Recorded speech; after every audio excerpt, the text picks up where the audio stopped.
வணக்கம். வாங்க எங்கள் வயக்காட்டை பற்றி பார்க்கலாம். ரொம்ப அழகான கிராமம். ஹாய், ஹலோ, வணக்கம். எல்லோரும் எப்படி இருக்கீங்க? அனைவருக்கும் இனிய மதிய வணக்கம். எல்லோரும் சாப்பிட்டாச்சா? நலமா, நல்லா இருக்கீங்களா? வாங்க மக்களே, எங்கள் அண்ணன் வீட்டுக்கு போயிருந்தேன். கிராமத்தில் இருக்காங்க அண்ணன், கமுதி போகிற வழியில். அண்ணன் வர சொல்லியிருந்தாங்க, பார்க்க போயிருந்தேன். அங்கே பார்த்தா நல்லா தோட்டம் துறவு நல்லா இருந்துச்சு.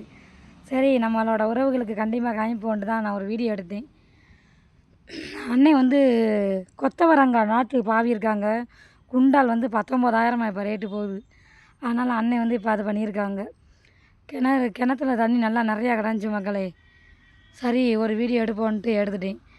பார்த்தா கிணறு ஆழம் ரொம்ப அதிகமாக இருந்துச்சு. ஆனால் தண்ணி அப்படியே தேனும் இளநீ தண்ணி மாதிரி அவ்வளோ ஒரு சூப்பராக இருந்துச்சு. விளைச்சல் வந்து நல்லா வரும். நாங்கள் இருக்கிறது வந்து செவக்காடு. எங்கள் அண்ணன் வீட்டு வந்து கரிசக்காடு. கரிசக்காடுனா மண், அது செவக்காடு மண் சிகப்பாக இருக்கும். கரிசக்காடு மண் வந்து ஒரு மாதிரி இருக்கும். இது கரிசக்காட்டில் என்ன போட்டாலுமே நல்லா வரும். மிளகாய், கத்திரிக்காய், அண்ணன் எல்லாமே பயிர் போட்டிருக்காங்க. இந்த பக்கம் ஃபுல்லாக தென்னை வச்சு விட்ருக்காரு.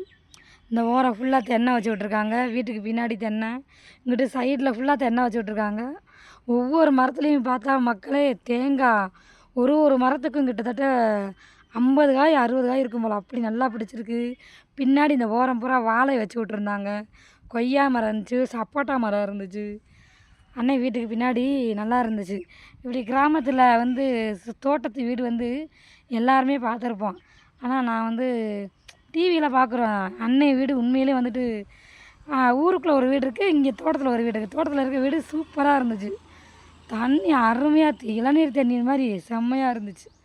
அதே இந்த பக்கம் கொஞ்சம் சைடில், இந்த பக்கம் நம்ம வெளியே வந்தோம்னா அங்கே வந்துட்டு இந்த சைடில் ஃபுல்லாக கருவேப்பில்லை. இது நாட்டு கருவேப்பில்லைன்னு சொல்கிறாங்க. கருவேப்பில்லை அண்ணன் நிறையா போட்டிருக்காங்க. போகிறவங்க வர்றவங்க எல்லாருமே நிறையா பேர் வந்து இப்போ வேணுன்னா வந்து பிடிங்கிட்டு போகிறாங்க. அண்ணன் கொடுக்க தான் செய்கிறாங்க. இது ஃபுல்லாக வந்து மிளகா செடி வந்து அப்படி பூத்து குலுங்கியிருக்கு. மிளகா அந்த வட்டம் நல்லா விளைச்சல். கஷ்டப்படுறதுக்கு ஏதோ கடவுளை பார்த்து கை வைக்க வர்றாரு. விவசாயிகளுக்கு மழை பெஞ்சு தண்ணி வந்தாலே எல்லாமே. அவ்வளோ ஒரு அண்ணன் வந்து இங்கே மதுரையில் வந்து நல்லா இருந்தாங்க, ஒரு வேலை பார்த்துக்கிட்டு. கிராமத்தில் வந்து அவங்க அப்பா இதாகும், எங்கள் பெரியப்பா இதாகவுமே அங்கே போயிட்டார். தோட்டம் எல்லாம் காட்டுக்கறவெல்லாம் எல்லாத்தையும் பார்க்கணுமேன்ட்டு போயிட்டார். பார்த்தா சூப்பராக வச்சுருந்தார். தண்ணி பாய்ச்சிக்கிட்டு இருந்தாங்க அண்ணன் நான் போகையில். இது பூரா மிளகா செடி, அவரைக்காய் போட்டிருக்காரு, பூசணி போட்டிருக்காரு, சுரக்காய் போட்டிருந்தாரு, எல்லாமே போட்டிருந்தாங்க அண்ணன். கொஞ்சம் தூரம் தள்ளி மிளகா இது போட்டிருந்தாரு, வெங்காயம் நாற்று பாவி இருந்தாங்க. நல்லா நிறையா வந்து இருந்துச்சு. பிடிச்சிருந்தா லைக் பண்ணுங்கள், மறக்காமல் சப்ஸ்கிரைப் பண்ணுங்கள். தேங்க்யூ மக்களே.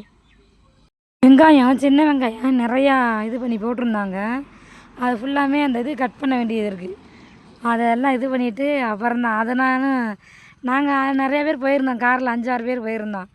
அண்ணன் எல்லாருக்கும் ஒரு பெரிய பை நிறைய அப்படி சூப்பராக இருந்துச்சு வெங்காயம். இல்லை சின்ன வெங்காயத்துலேயே நல்லா பெருசாக இருந்துச்சு மக்களே.